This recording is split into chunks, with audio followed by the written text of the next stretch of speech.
Now, the rest of the story. 73-year-old Gary Player is a legend among professional golfers. He won the U.S. Open and the PGA a couple of times, and he won the Masters and the British Open 3 times each. But now we go back a bit to an incidental but all but unknown something that happened a long time ago when Gary was 26. Now, he had just finished a round of golf. He was in the locker room preparing to shower and dress when suddenly a rather large man rushed up to him, began shaking his hand. The stranger was beaming. "Wait till I tell the folks back home that I got to see Gary Player," he exclaimed. Well, Gary thanked him, said it was nice meeting him, started to turn away, but the enthusiastic stranger would not let go. He kept on pumping the golfer's hand, squeezing it tighter and tighter, all the while declaring what an honor it was to meet him. Gary tried to keep it friendly, tried to excuse himself gratefully, but then he felt the pain, shooting from his right hand all the way up his arm. "Please," Gary shouted now, "you're hurting my hand." In fact, the grasp was so crushing that even the stranger's knuckles had turned white, and still he would not let go.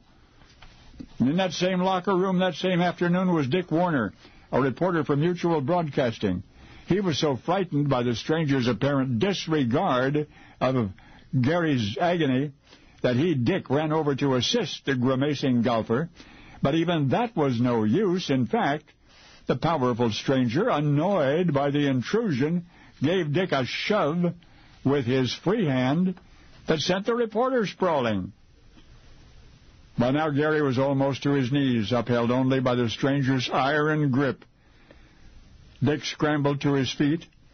He ran from the locker room and out into the parking lot in search of a security guard. He found one, and then both men ran back into the clubhouse, and only then, when he saw the guard's uniform, did the stranger release Gary Player's hand.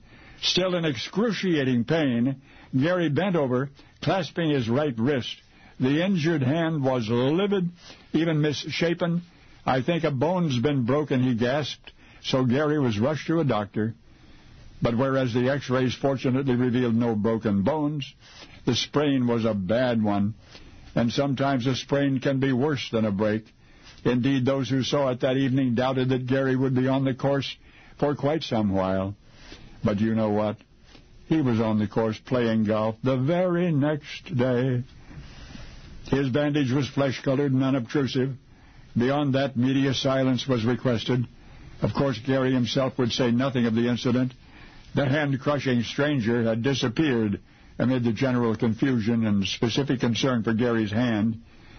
And to this day, the crusher remains a stranger, and his true intentions remain a mystery.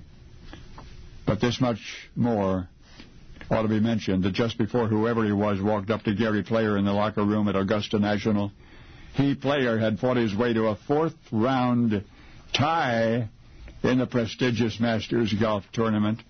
And in the playoff the next day, Gary lost. Just off his game, folks would say. Only now you can tell them the rest of the story.